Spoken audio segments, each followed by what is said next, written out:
Welcome.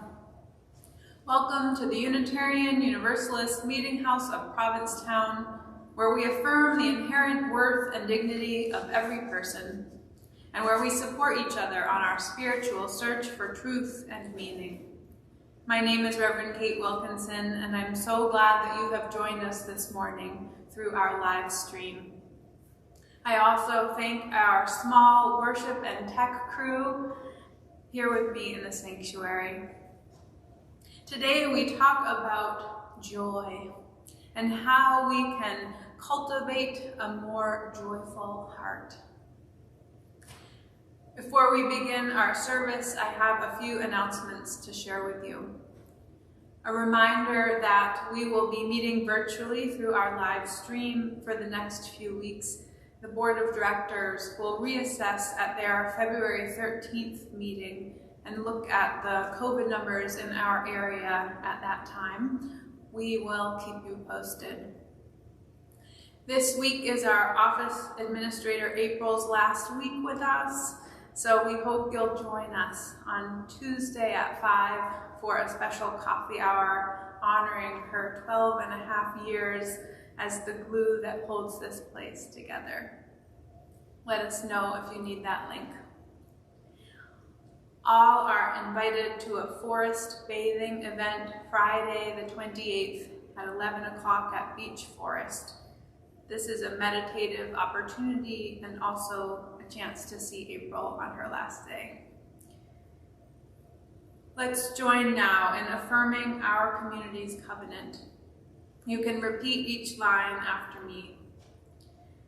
Love is the spirit of this meeting house. Love is the spirit of this meeting house. This is our great covenant. This is our great covenant. To dwell together in peace. To dwell together in peace. To seek the truth in love. To seek the truth in love. And to help one another. And to help one another. At this time, I invite Elizabeth to light our chalice. As we light our chalice here in the sanctuary, we invite you to light a candle wherever you are. And that way we can feel connected even while we are apart.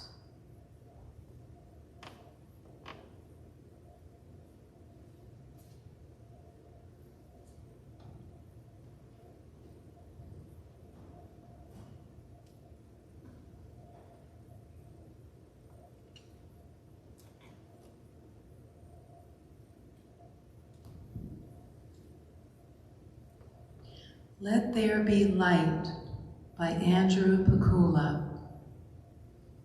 Let there be light, the light of joy, the light of happiness, and the light of contentment. May it illuminate our paths and fill our lives with peace. And let there be dark, for it is from our dark places that we are brought forward, tried and tested, and impelled toward growth. It is in these places that we realize compassion and learn to love. And there was day, and there was night, and there was joy, and there was sorrow, and it was good.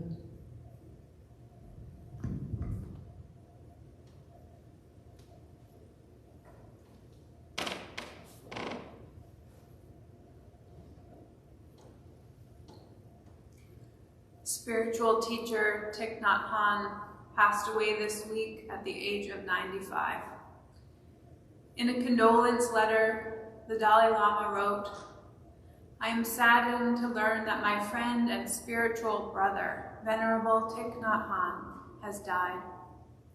I offer my condolences to his followers in Vietnam and around the world.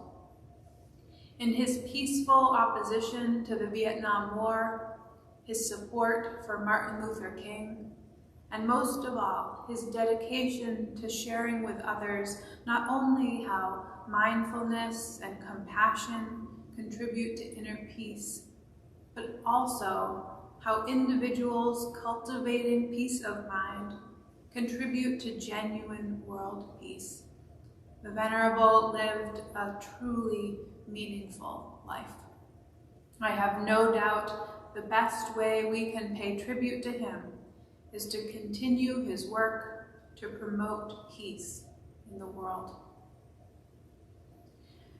And so I share with you this morning a practice called the 9 Prayers, written by Thich Nhat Hanh. The prayers begin for ourselves, extend to someone we are acquainted with who we'd like to center in prayer today, and then outward again to all people, those we know and those we don't know. Let us begin.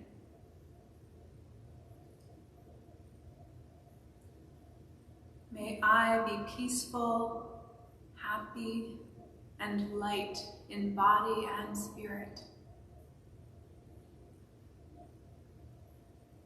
Bringing to mind someone I know, may they be peaceful, happy, and light in body and spirit. And extending my thoughts in a wider circle, may all people be peaceful, happy, and light in body and spirit. May I be free from injury. May I live in safety. May they be free from injury. May they live in safety. May all people be free from injury. May all people live in safety. May I be free from fear, anxiety, and worry. May they be free from fear, anxiety, and worry. May all beings be free from fear, anxiety, and worry. May I learn to look at myself with the eyes of understanding and love. May they learn to look at themselves with eyes of understanding and love. May all people learn to look at themselves with the eyes of understanding and love. May I be able to recognize and touch the seeds of joy and happiness in myself. May they be able to recognize and touch the seeds of joy and happiness in themselves. May all people be able to recognize and touch the seeds of joy and happiness in themselves. May I learn to identify and see the sources of anger, craving, and delusion in myself. May they learn to identify and see the sources of anger, craving, and delusion in themselves. May all people learn to identify and see the sources of anger, craving, and delusion in themselves. May I be able to live fresh, solid, and free. May they be able to live fresh, solid, and free. May all people be able to live fresh, solid, and free. May I be free from attachment and aversion, but not be indifferent. May they be free from attachment and aversion, but not be indifferent. May all people be free from attachment and aversion, but not be indifferent. May I know how to nourish the seeds of joy in myself every every day. May they know how to nourish the seeds of joy in themselves every day. May all people know how to nourish the seeds of joy in themselves every day.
Surprised by Joy by Omid Safi.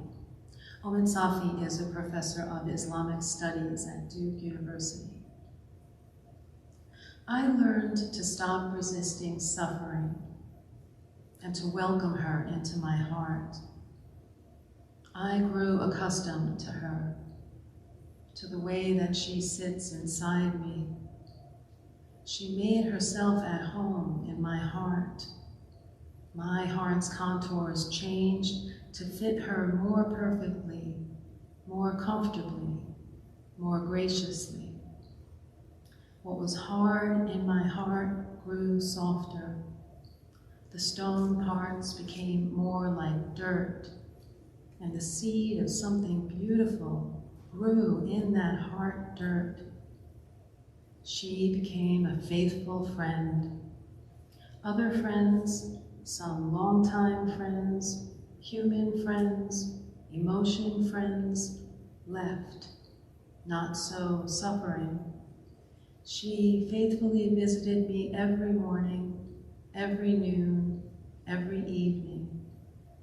She stayed, and whenever she would leave, I knew she would return. I opened my heart to her. I learned to recognize the fragrance of suffering in others. I came to see the light of suffering in the eyes of others who had welcomed the same guest so often. A mother with an ailing child, a child apart from her mother, a lover whose beloved was unfaithful, a friend too far from a friend, a soul cut off from her own ambition, a refugee, a people under occupation, an anguished father, a community whose sons and daughters were taken away. In the suffering of others, I came to see my own suffering. In my own suffering, suffering of others. Humanity, I came to see, was not something that we each possess individually. It's actually our very connection with one another. Ubuntu, Ubuntu.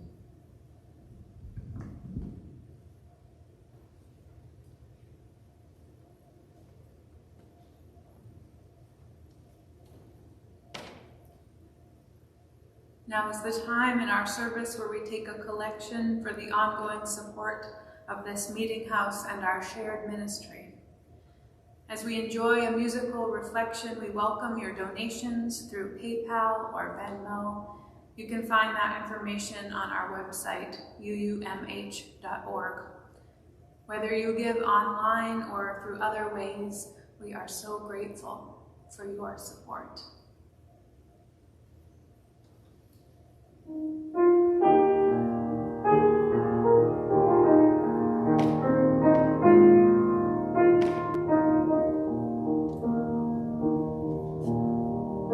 When there's light in the soul, there is beauty in the person. When there's beauty in the person, there is harmony in the home. When there is harmony in the home, there is honor in the nation. When there is honor in the nation, there is peace in the world.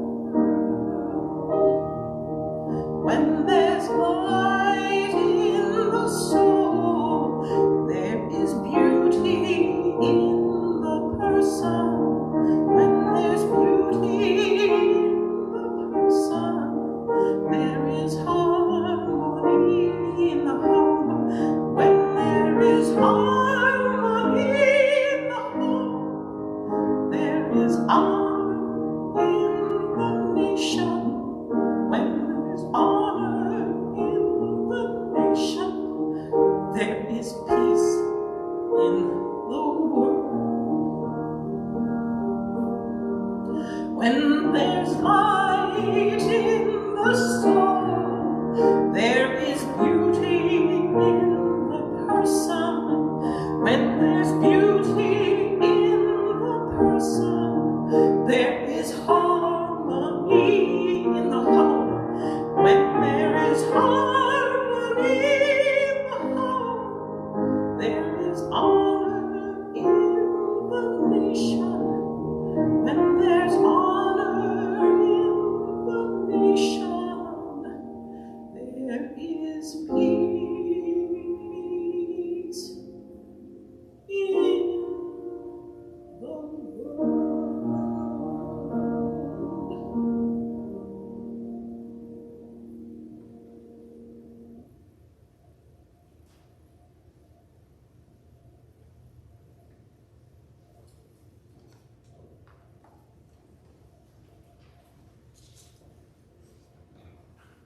Thank you.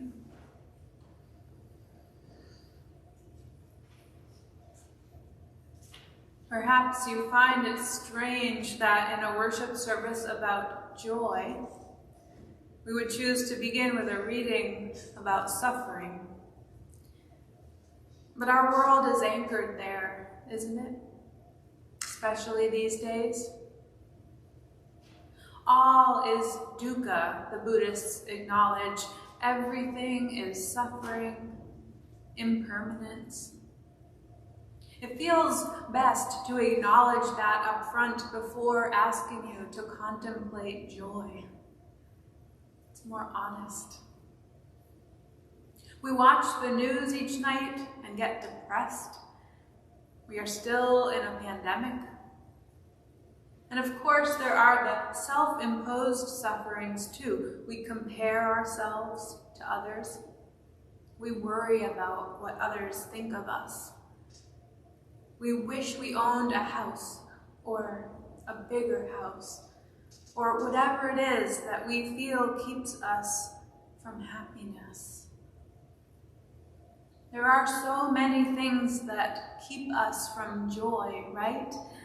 A relationship ends, an illness begins, a pipe bursts, a friend dies, a child dies, a country across the globe goes to war. You can't stop thinking about what someone said to you earlier in the week. You worry about things. You worry about so many things.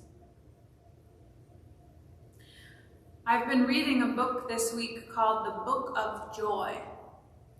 It's a conversation between the Dalai Lama and Archbishop Desmond Tutu. Desmond Tutu died the day after Christmas, which made me want to read more about his life. And then I found out that there is this book chronicling a visit between these two amazing men. The visit took place in 2015 in India as a celebration of the Dalai Lama's 80th birthday. Tutu was 84 at the time. His prostate cancer had returned by then, and it was unclear if he would be able to make the trip, but he did not want to miss it. In addition to celebrating his friend's birthday, they were going to talk and have a writer record their conversations. They wanted to share their thoughts with each other on an important question. How do we find joy in the face of life's inevitable sufferings? Discovering more joy does not, I'm sorry to say, the Archbishop said over dessert one night, save us from the inevitability of hardship and heartbreak. In fact, we may cry more easily, but we will laugh more easily too. Perhaps we are just more alive. Yet as we discover joy, we can face suffering in a way that ennobles rather than embitters. We have hardship without becoming hard. We have heartbreak without being broken. I love those lines from the opening reading this morning. What was hard in my heart grew softer. The stone parts became more like dirt, and the seed of something beautiful grew in that heart dirt. Maybe these are the questions we should be asking ourselves in the quest for a more joyful life. Not how do we avoid hardship, but how do we soften the stone parts of ourselves? How do we grow something beautiful in that heart dirt? The Dalai Lama and the Archbishop Desmond Tutu are famous for being two of the most joyful people on earth. How is that possible? Look at their lives. The Dalai Lama's discovery as the reincarnation of the Dalai Lama meant that at the age of 2, he was swept away from his rural home in the Amdo province of eastern Tibet to the 1,000-room Potala Palace in the capital city of Lhasa. There he was raised in opulent isolation as the future spiritual and political leader of Tibet, and as a godlike incarnation of the Bodhisattva of compassion. After the Chinese invasion of Tibet in 1950, the Dalai Lama was thrust into politics. At the age of 15, he found himself the ruler of 6 million people and facing an all-out and desperately unequal war. For 9 years, he tried to negotiate with communist China for his people's welfare as the country came to be annexed. In 1959, during an uprising that risked resulting in a massacre, the Dalai Lama decided, with a heavy heart, to go into exile. If his people kept trying to protect him, they would die. He left in the middle of the night, dressed as a palace guard. His 3-week-long escape took him through sandstorms and snowstorms, as he summited 19,000-foot mountain peaks to cross into India. Meanwhile, in South Africa, Desmond Tutu's life also faced intense struggle. As a child, he had polio, and he was so near death that his father purchased wood to make his coffin. As a teenager, he developed tuberculosis and was sequestered in a TB hospital where he coughed up blood as the local priest came to visit him. Surviving this, he felt called to the ministry. The backdrop to all of this was, of course, the cruelty of apartheid. While the racist apartheid government in South Africa imprisoned Nelson Mandela and so many other political leaders, Tutu, now an archbishop, became the de facto ambassador of the anti-apartheid struggle. Protected by his Anglican robes and the Nobel Peace Prize that he received in 1984, he was able to campaign for an end to the oppression of Blacks and other people of color in South Africa. During the bloody struggle, he buried countless men, women, and children, and tirelessly preached peace and forgiveness at their funerals. In his later years, he endured countless hospital stays as he battled cancer again and again. How, then, can these two men embody joy? Archbishop, take us with you to the hospital or to a doctor's appointment, he was asked.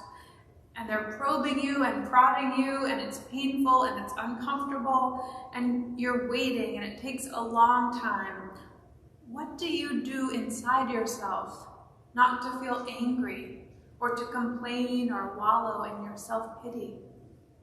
It sounds like you're saying you can choose to be joyful, even in the face of that difficulty. How do you do that? I think we ought not to make people feel guilty when it is painful, he answered. It is painful.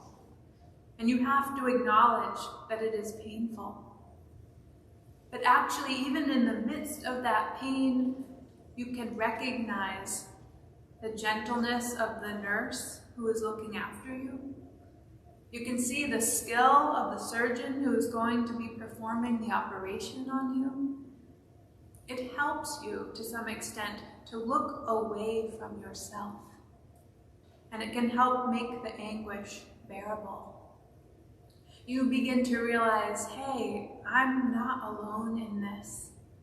Look at all the many others, and there may be some who are in greater pain. The book of joy and this sermon begins with suffering because that is the nature of our world. But it does not end there. From our sadness and grief, from our struggle, come unexpected gifts. Our arrogance falls away. Our compassion grows. Having known suffering, we avoid actions that will bring suffering to others.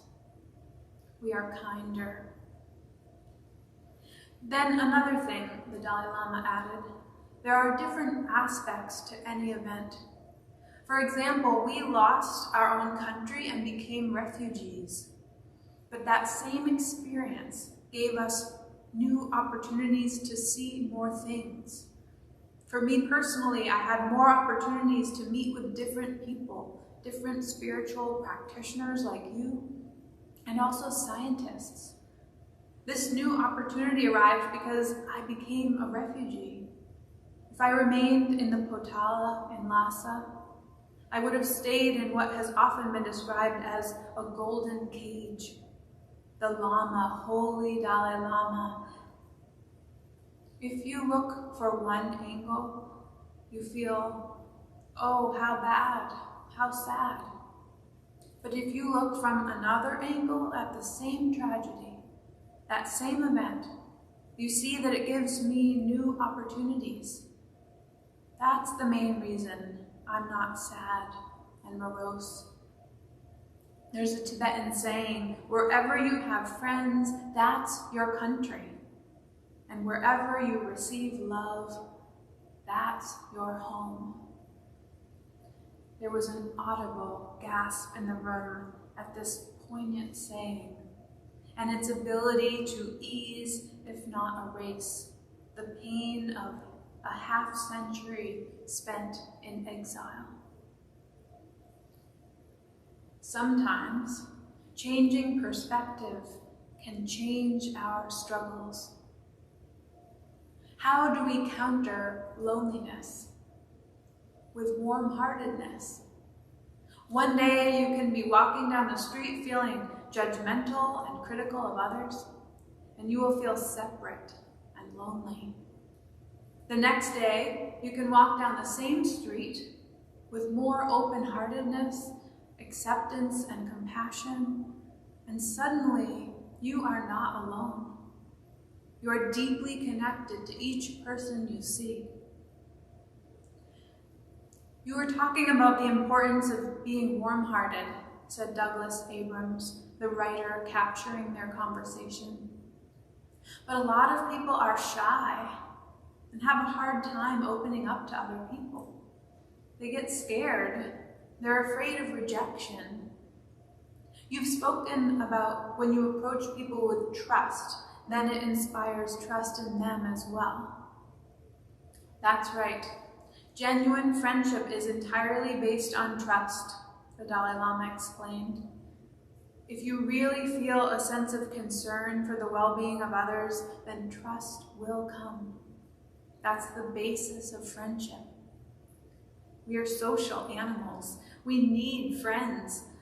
I think from the time of our birth till our death, friends are very important. We need love to survive. We are wired to be caring for the other and generous to one another, the Archbishop said. We depend on the other in order for us to be fully who we are. There's a concept we have at home, the concept of Ubuntu. It says, a person is a person through other persons. And that's another surprising blessing that comes from suffering. Sadness is in many ways the emotion that causes us to reach out to one another in support and solidarity. The Archbishop expressed it wonderfully when he explained, we don't really get close to others if our relationship is made up of unending hunky-doriness. It is the hard times, the painful times, the sadness and the grief that knit us more closely together. We try so hard to separate joy and sorrow into their own boxes, but they are inevitably fastened together. Grief is the reminder of the depth of our love. Without love, there is no grief. So when we feel our grief, uncomfortable and aching as it may be, it is actually a reminder of the beauty of that love. The only disagreement the two friends seemed to have as they discussed joy was on the subject of negative emotions. What do we do when we feel anger, envy, frustration? We should be gentle with ourselves, the Archbishop said. After all, we cannot control our raw emotions. What matters is what we do with them. Can we use the training of prayer, of meditation, to take a breath before responding? Can we be angry but not lash out in anger? Can we be envious, but then count our blessings and return to gratitude? The real secret of freedom may simply be extending this brief space between stimulus and response. For example, can we expand the momentary pause between our spouse's annoyed words and our anger or hurt reaction? Can we change the channel from self-righteous indignation, how dare they speak to me like that, to compassionate understanding? They must be very tired. You can't do very much about a negative feeling, Tutu said, but you can counter it. Said the Dalai Lama. I think it's a mistake just to consider all these negative emotions like anger and jealousy as normal parts of our mind, something that we cannot do much about. Too many negative emotions destroy our peace of mind, our health, and create trouble in our family, with our friends, and in our community. Like physical illness, he insisted, preventative measures are the best way. Once a person develops a strong negative emotion like anger or jealousy, it's very difficult to counter it at the moment. So the best thing is to cultivate your mind through practice so that you can learn to prevent it from arising in the first place. At the moment when an emotion like anger is full-blown, even if we try to use our experience and our knowledge to reduce it, we will find it very difficult to stop. At that point, it's like a flood. During monsoon season, it's too late to stop the flooding. We need to start early in the spring and investigate what is causing the flooding and try to build flood walls to prevent disaster. We should spend our energy cultivating compassion, he says. That is the best medicine, the strongest floodgate. I have sometimes said to people, the Archbishop said, when you are stuck in a traffic jam, you can deal with it in one or two ways. You can let the frustration really eat you up. Or you can look around at the other drivers and see that one might have a wife who has cancer. It doesn't matter if you don't know exactly what they might have, but you know that they are all suffering with worries and fears because they are human. And you can lift them up and bless them. You can say, God, please give each one of them what they need. The very fact of not thinking about your own frustration and pain does something. I don't know why, but it will make you feel much better. And I think it has therapeutic consequences for your own health, physical and spiritual.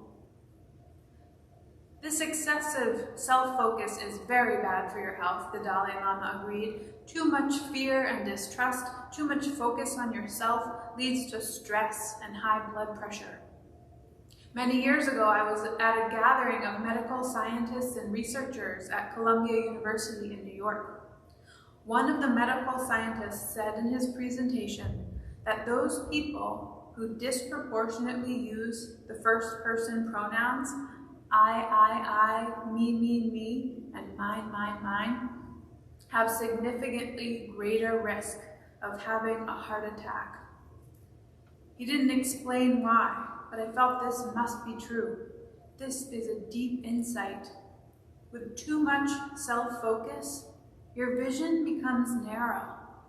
And with this, even a small problem appears out of proportion and unbearable. In addition to being two of the most joyful people, the Dalai Lama and Desmond Tutu were also two of the most humble people. Once, as they were getting ready to walk on stage, the Dalai Lama, the world's icon of compassion and peace, pretended to choke his spiritual older brother. The Archbishop turned to the Dalai Lama and said, "Hey, the cameras are on us. Act like a holy man." I never consider, even when giving a talk to a large crowd, that I am something special, His Holiness, the Dalai Lama says. I always emphasize that when I meet people, we are all the same human beings. 1,000 people, same human being. 10,000 or 100,000, same human being, mentally, emotionally, and physically. Then you see no barrier. Then my mind remains completely calm and relaxed. If too much emphasis on myself and I start thinking I'm something special, then more anxiety, more nervousness. When we realize that we are all children of God, the Archbishop explained, and of equal and intrinsic value, then we don't have to feel better or worse than others. No one is a divine accident. Humility allows us to celebrate the gifts of others, he continues. But it does not mean that you have to deny your own gifts or shrink from using them. God uses each of us in our own way. And even if you are not the best one, you may be the one who is needed, or simply the one who is there. During their week together, the Archbishop and the Dalai Lama came up with 8 pillars of joy: humility, perspective, humor, acceptance, forgiveness, gratitude, compassion, and generosity. I think back to all the things that have been keeping us from joy. And without changing any of the facts in our lives or the world, I begin to change my perspective. People will say the wrong thing. They also are struggling. We can lift them up and bless them. We may not have all that we want, but we do live in a beautiful place. We can be grateful for all that we have. We are grieving death, but it means that we have loved. Our friends are hurting. We can offer kindness. There is so much suffering in the world, so many in pain. They are humans like us. We can see them. We want so badly to make a positive difference in the world. We can cultivate a joyful heart. When there is light in the soul, there will be peace in the world. Let us grow something beautiful in our heart dirt. Amen, and blessed be.